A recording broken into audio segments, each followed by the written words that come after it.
ఐటీలో ఎంట్రీ కావాలా? Trainee software engineer గా అజా కోడింగ్ ట్యూటర్ లో 2 వీక్స్ ట్రయల్ పీరియడ్ లో వెంటనే చేరండి.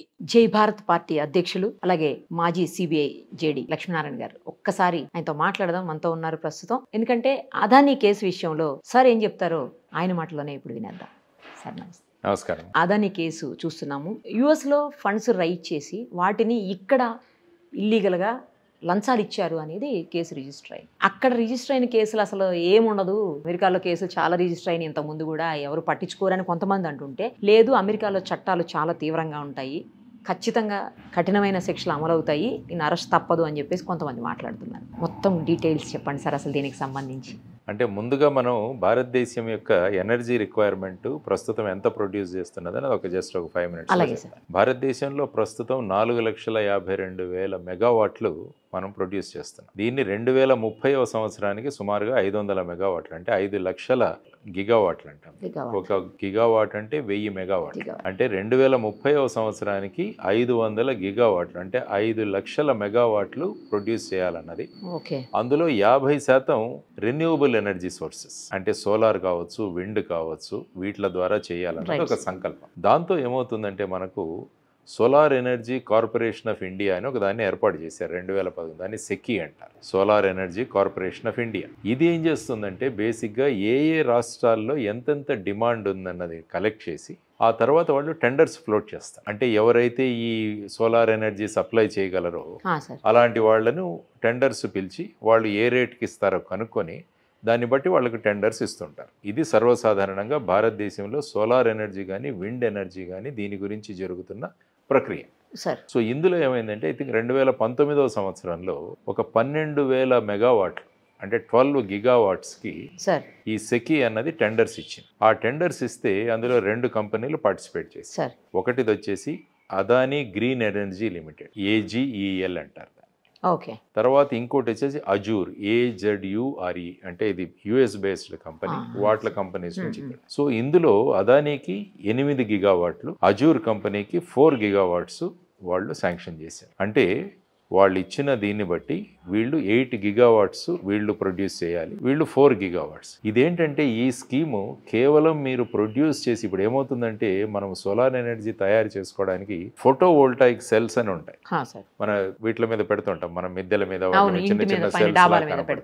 అవన్నీ ఏంటంటే ప్రస్తుతం చైనా నుంచి వస్తుంది. కానీ ఇప్పుడు ఈ స్కీమ్లో వాళ్ళు ఏం ప్రవేశపెట్టారంటే మీకు 8 గిగావాట్లు ఇస్తున్నాము, అందులో 2 గిగావాట్లు మీరు కంపెనీ పెట్టాలి. అంటే 2 గిగావాట్లకు కావాల్సినన్ని ఫోటో వోల్టాయిక్ సెల్స్ మీరే ప్రొడ్యూస్ చేయాలి.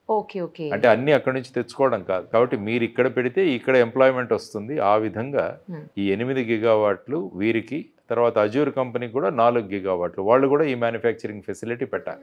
సో ఆ విధమైన టెండర్ శాంక్షన్ అయింది. కానీ ఏమైందంటే అప్పుడు సాధారణంగా ప్రొసీజర్ ఎలా ఉంటుందంటే ముందు వీళ్ళ రిక్వైర్మెంట్స్ అన్ని కనుక్కొని ఆ తర్వాత ఈ కంపెనీస్కి టెండర్ పిలుస్తారు.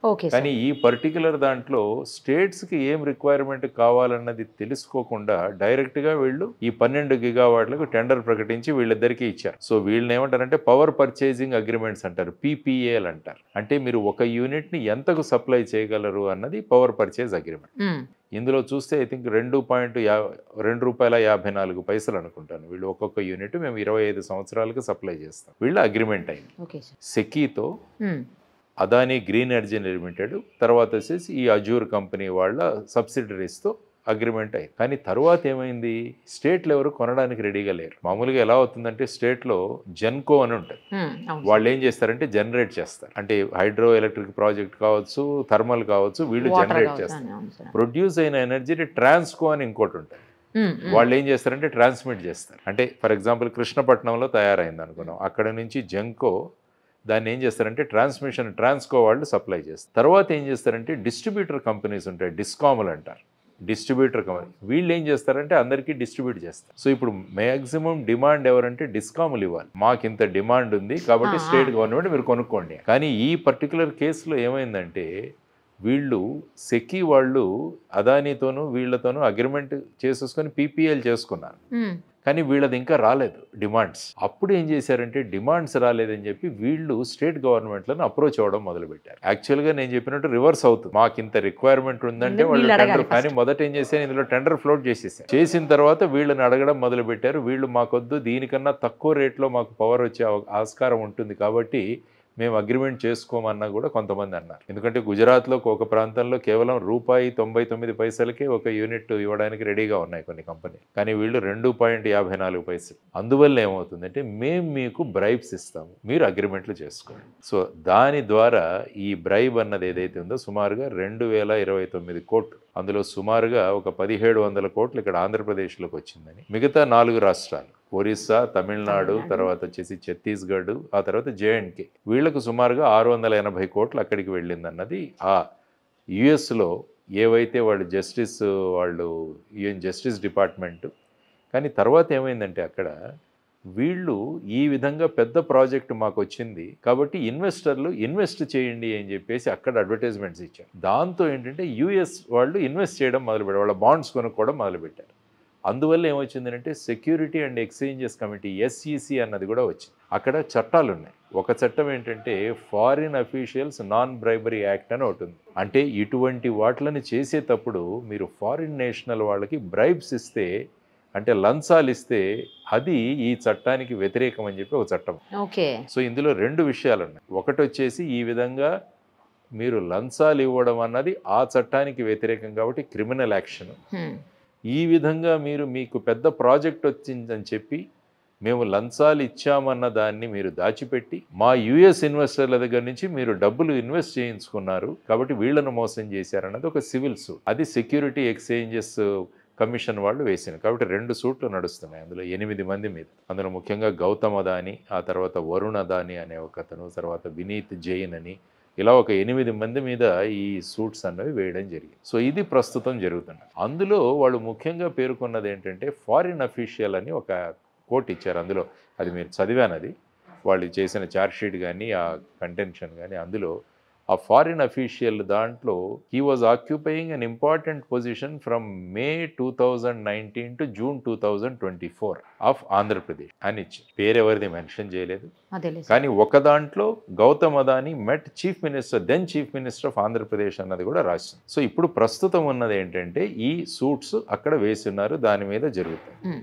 సో ఇందులో ఇక్కడ ఫారిన్ అఫీషియల్ ఎవరు, ఆర్ స్టేట్ గవర్నమెంట్ అఫీషియల్స్ ఎవరు, తర్వాత మిగతా 4 రాష్ట్రాల్లో 680 కోట్లు ఏదో వెళ్ళింది, దాన్ని ఎవరికి ఇచ్చారు, ఇవన్నీ కూడా తర్వాత వాళ్ళు ఏంటంటే బేసిక్గా ఈ బ్రైబ్ డీటెయిల్స్ ఎక్కడ ఎవరికి ఇచ్చామన్నది ఈ వినీత్ జైన్ అన్న అతని ఫోన్లో ఉందని చెప్పేసి ఆ ఫోన్ కూడా వాళ్ళు సీజ్ చేశారు. సో అది కూడా వాళ్ళు ఎవరికి ఆ డీటెయిల్స్ ఇవ్వలేదు, కానీ అతని దగ్గర ఫోన్లో ఈ డీటెయిల్స్ అన్నీ ఉన్నాయని చెప్పేసి అక్కడ మెన్షన్ చేయడం జరిగింది. సో ఇప్పుడు ఈ విధమైన పరిస్థితిలో ప్రస్తుతం ఉంది. అంటే వాళ్ళు ఎవరికి ఇచ్చారు, ఎక్కడిచ్చారు, ఎలా ఇచ్చారు, ఏ అకౌంట్లో వేశారు, అది అకౌంట్ రూపంలో వేశారా లేకుంటే క్యాష్ రూపంలో ఇచ్చారా, ఎలాంటిది అన్నది కూడా బయటికి రావాలి. లేకుంటే ఏమవుతుందంటే మామూలుగా ట్యాక్స్ హెవెన్స్ అని ఉంటాయి కంట్రీస్, కొన్ని మారిషియస్ ఉంటుంది, ఐల్ ఆఫ్ మ్యాన్ అని ఒకటి ఉంటుంది, బ్రిటిష్ వర్జిన్ ఐలాండ్స్ ఉంటుంది. అక్కడ ఏంటంటే ఇలాంటి షెల్ కంపెనీస్ ఫామ్ చేసి అక్కడికి వెళ్ళిపోతుంది డబ్బు. సో ఇప్పుడు ఆ ఇన్వెస్టిగేషన్ వాళ్ళు ఎలా చేస్తారన్నది కూడా ఒక విషయం. కానీ ఫైనల్గా వాళ్ళు తేల్చింది ఏంటంటే ఈ మొత్తం డీల్లో 2029 కోట్ల రూపాయలు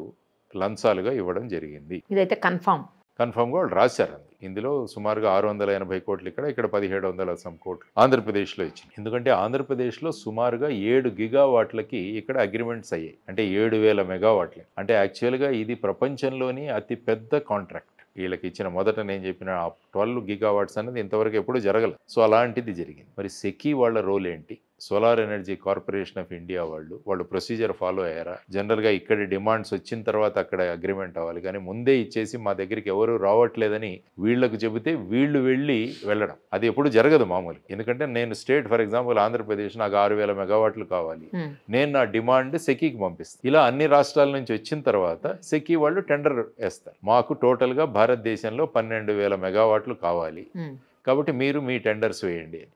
సో వాళ్ళు కొటేషన్స్ ఇస్తారు. ఇచ్చిన తర్వాత వాళ్లతో రివర్స్ టెండరింగ్ చేసి ఫైనల్గా పవర్ పర్చేజ్ అగ్రిమెంట్స్ చేసుకొని, అది అయిన తర్వాత వీరితో పవర్ సేల్ అగ్రిమెంట్స్ చేసుకుంటారు. PSA అంటారు, అది PPA, ఇది PSC. ఈ డిస్కాములతో వాళ్ళు PSAలు చేసుకుంటారు.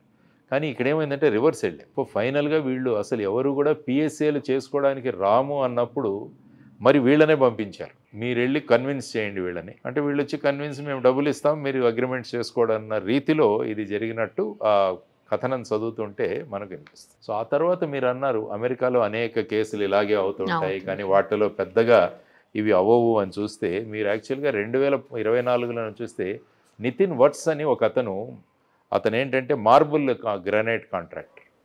అతను కూడా ఈ విధంగా బ్యాంకులను అక్కడ చేశాడు, మ్యానిపులేట్ చేశాడు. సుమారుగా అది 144 కోట్లు. సో అతని మీద కేసు నడుస్తుంది. తర్వాత రజత్ గుప్తా అని 2012లో అతను మెకెన్జీ కంపెనీ యొక్క ఎండీగా ఉండేవాడు. అతను ఇన్సైడర్ ట్రేడింగ్ చేశాడు. ఆ ఇన్సైడర్ ట్రేడింగ్ వల్ల అతనికి సుమారుగా 2 సంవత్సరాల శిక్ష కూడా పడింది. సో ఈ విధంగా చూసుకుంటే సత్యం కేసులో కూడా అక్కడ మేము ఇన్వెస్టిగేట్ చేస్తున్నప్పుడు ఈ సెక్యూరిటీ అండ్ ఎక్స్చేంజెస్ కార్పొరేషన్ వాళ్ళు వచ్చారు మా దగ్గర, కమిషన్ వాళ్ళు.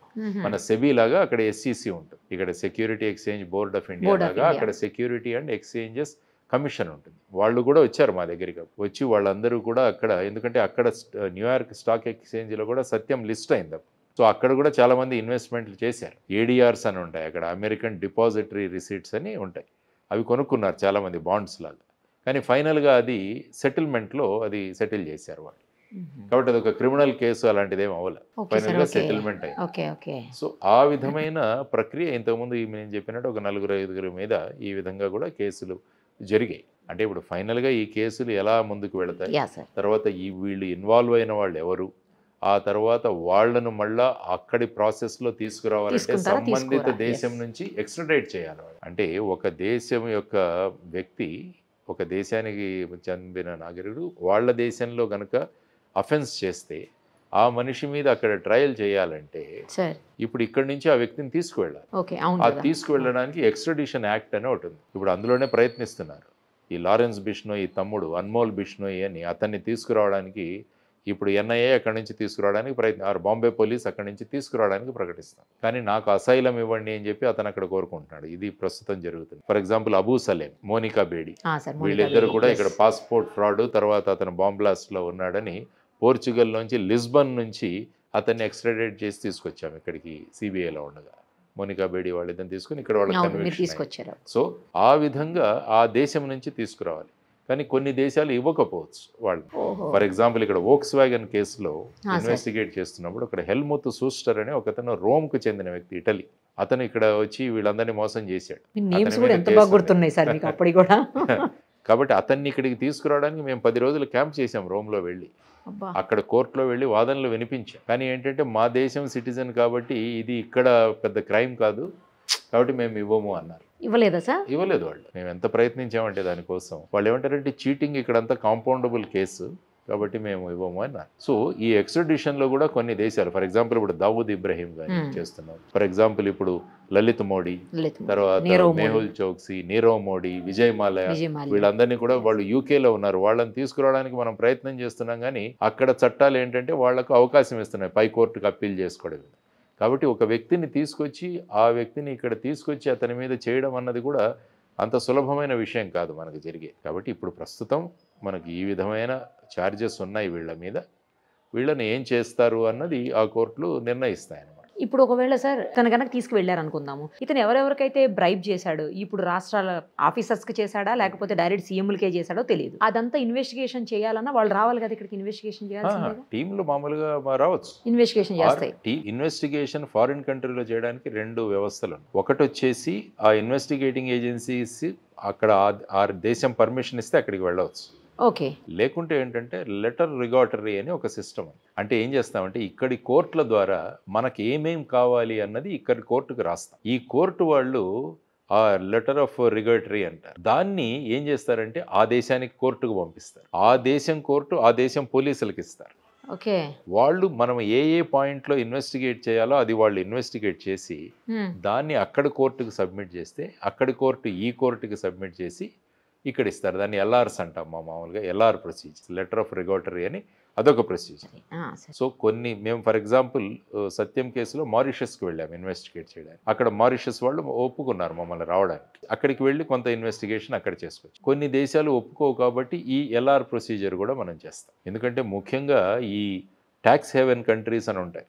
ఎక్కడైతే ఈ డబ్బులు వెళ్ళి అక్కడ పెట్టేసుకుంటుంటారు, షెల్ కంపెనీస్ ఏర్పాటు చేసి, మారిషస్ కావచ్చు, నేను ఇంతకుముందు చెప్పిన ఐల్ ఆఫ్ మ్యాన్ కావచ్చు, బ్రిటిష్ వర్జిన్ ఐలాండ్స్ కావచ్చు, అక్కడ సాధారణంగా ఇన్ఫర్మేషన్ ఇవ్వరు వాళ్ళు. మీకు కోర్టుల నుంచి రాసినా ఏం చేసినా కూడా వాళ్ళు ఇవ్వరు. జనరల్గా ఇవన్నీ కూడా ఇంటర్పోల్ నుంచి రూట్ చేస్తాం అన్నమాట. ఓకే.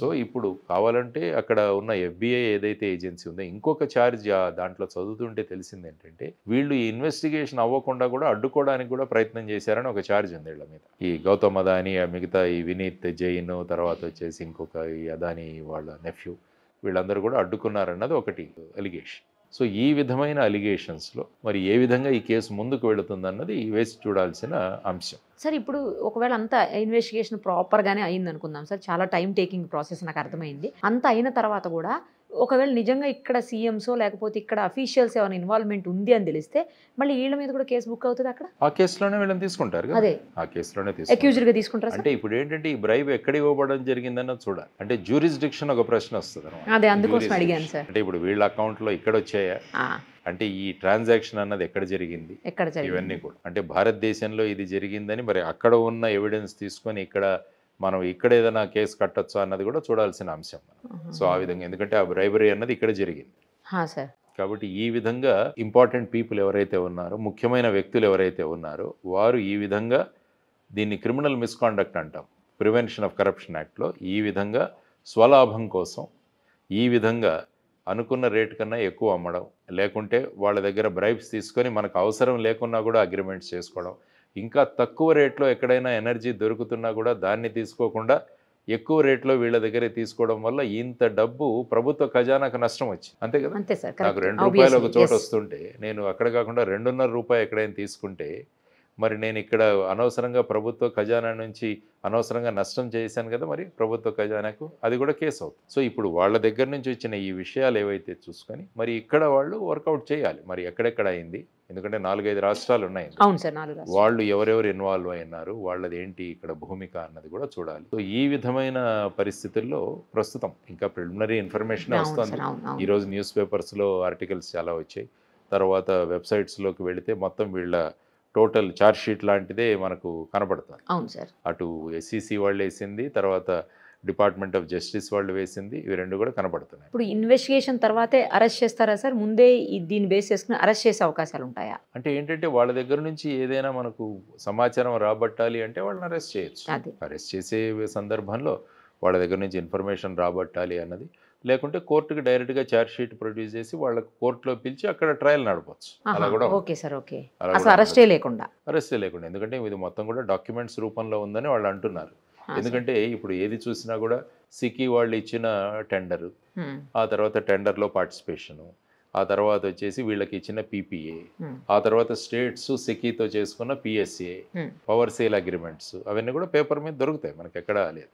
ఇప్పుడు మెయిన్ పార్ట్ వచ్చేసి బ్రైబ్, వాళ్ళకు పే చేసిన ఈ లంచాలు అన్నవి ఎక్కడి నుంచి పే చేశారు, ఎలా ఏ ట్రాక్లో ఎలా వెళ్ళింది అన్న దాని గురించి వెళ్ళారు. ఎందుకంటే వీళ్ళు ఎవరెవరిని కలిశారు ఇలాంటివన్నీ కూడా దీంట్లో రాశారు, ఎవరు ఏ డేట్న ఎలా కలిశారని. అది కూడా ఒక ఇన్వెస్టిగేటింగ్ ఏజెన్సీస్ కూడా ఈ వాళ్ళు రాసిన సీక్వెన్స్ కూడా మంచి గైడింగ్. అంటే వాళ్ళు రాసిన పాయింట్స్ ఏ విధంగా ఒక్కొక్క ఇష్యూని ఏ విధంగా టేకప్ చేశారని సుమారుగా 30-40 పేజీల ఇది ఉంది అందులో వాళ్ళు ఇచ్చిన ఛార్జ్ షీట్లో. సార్ అసలు ఇండియన్ చట్టాలు టఫ్ ఉంటాయా లేకపోతే అమెరికన్ చట్టాలు టఫ్ ఉంటాయా? అమెరికన్ చట్టాలు చాలా టఫ్గా ఉంటాయి. ఎందుకంటే ఇండియాలో ఏమవుతుందంటే మనం ఒక 10 సెక్షన్లు వేస్తాం, ఒక్కొక్క సెక్షన్కి రేపు కోర్టులో శిక్ష పడింది అనుకున్నాం. కానీ ఇక్కడ సాధారణంగా ఏమంటారంటే ఇవన్నీ కూడా అన్ని కలిపి నడుస్తాయి. అంటే కంకరెంట్ ఉంటుంది అన్నదొకటి, తర్వాత వచ్చేసి వన్ ఆఫ్టర్ ది అదర్.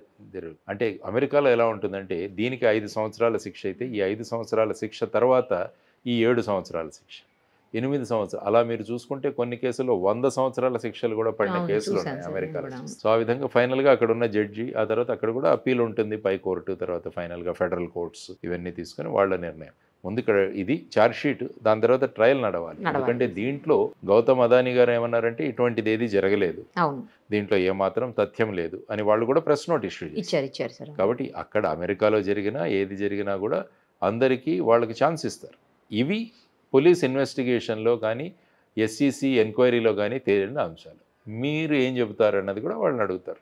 లేకపోతే ట్రయల్లో కూడా వాళ్ళ డిఫెన్స్ వాళ్ళు ప్రొడ్యూస్ చేస్తారు. వాళ్ళు ఆల్రెడీ ప్రెస్ నోట్ ఇచ్చున్నారు, ఇలాంటిది ఏమీ జరగలేదు. కాబట్టి వాళ్ళకు కూడా ఒక ఆపర్చునిటీ దొరుకుతుంది. దాని మీద వాళ్ళు ఏ విధంగా కోర్టులో కేసు నడుస్తుందన్నది చూడాలి. మనకంటే ఫాస్ట్గా అవుతుందా సార్ అక్కడ అందరూ ట్రైల్ కదా? ట్రయల్స్ అన్ని ఫాస్ట్గా ఎందుకంటే అక్కడ ఎలా ఉంటుందంటే చిన్న చిన్న కేసులు పెద్ద రిజిస్టర్ అవ్వవు. అక్కడ ఏంటంటే ఒక సిరీస్ ఆఫ్ అఫెన్సెస్ జరిగితే అక్కడ అఫెన్స్ రిజిస్టర్ చేస్తారు. తర్వాత కూడా ఏంటంటే ఫాస్ట్ డిస్పోజల్ ఉంటుంది. అక్కడ డిస్పోజల్ ఫాస్ట్గా ఉంటుంది. ఎందుకంటే జనాభా తక్కువ బేసిక్గా అక్కడ 37 కోట్లు మొత్తం మీరు అమెరికా తీసుకుంటే.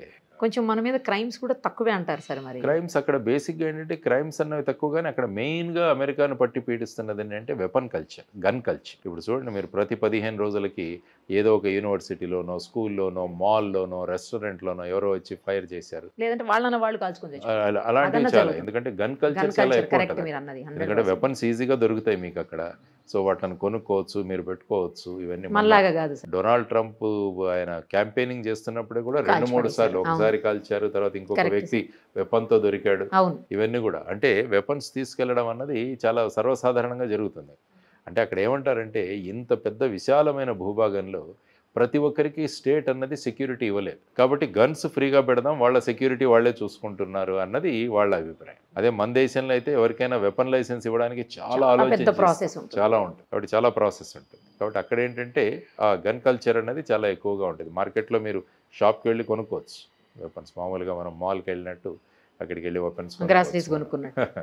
సార్ తర్వాత ఇంటర్పోల్ ఇంటర్ఫీరెన్స్ కూడా ఉంటుందా సార్ ఇలాంటి కేసెస్లో? యూజువల్గా ఇంటర్పోల్ ఏంటంటే మామూలుగా ఒక అన్ని పోలీసింగ్ ఏజెన్సీస్ కూడా కోఆర్డినేషన్. ప్రతి కంట్రీలో కూడా ఇంటర్పోల్కి ఒక ఏజెన్సీ రిప్రజెంటేటివ్ ఉంటారు. ఫర్ ఎగ్జాంపుల్ భారతదేశంలో చూసుకుంటే ఇంటర్పోల్కి ఏజెన్సీ సిబిఐ. ఫర్ ఎగ్జాంపుల్ ఏదైనా సపోజ్ ఏపీ స్టేట్ పోలీస్ వాళ్ళకి ఫర్ ఎగ్జాంపుల్ ఫ్రాన్స్లో ఏదో ఒక ఇన్ఫర్మేషన్ కావాలి, కాబట్టి వాళ్ళు ఏం చేస్తారంటే సిబిఐకి అప్లై చేస్తారు. సిబిఐ వాళ్ళు ఇంటర్పోల్కి రాస్తే ఇంటర్పోల్ వాళ్ళు అక్కడ ఫ్రాన్స్లో ఇంటర్పోల్ ఎవరైతే ఏజెంటో వాళ్ళకి రాస్తారు. సో వాళ్ళు ఆ ఇన్ఫర్మేషన్ కలెక్ట్ చేసి ఇస్తారు. అంటే ఈ కోఆర్డినేషన్ కోసం ఇంటర్నేషనల్ పోలీస్, ఈ ఇంటర్పోల్ అన్నది ఆ విధంగా కోఆర్డినేట్ చేస్తుంది అందరికీ కావాల్సిన ఇన్ఫర్మేషన్. సో ఇక్కడ కూడా అవసరమైతే ఇన్వాల్వ్ అవ్వచ్చు, చేయొచ్చు. ఇంటర్పోల్ డైరెక్ట్గా వాళ్ళకి ఏం కావాలో అన్నది చేస్తే ఇక్కడ నుంచి డీటెయిల్స్ ఏమన్నా కావాలంటే అవి కూడా ఇవ్వచ్చు. సో ఆ విధమైన దీంట్లో నడుస్తుంది.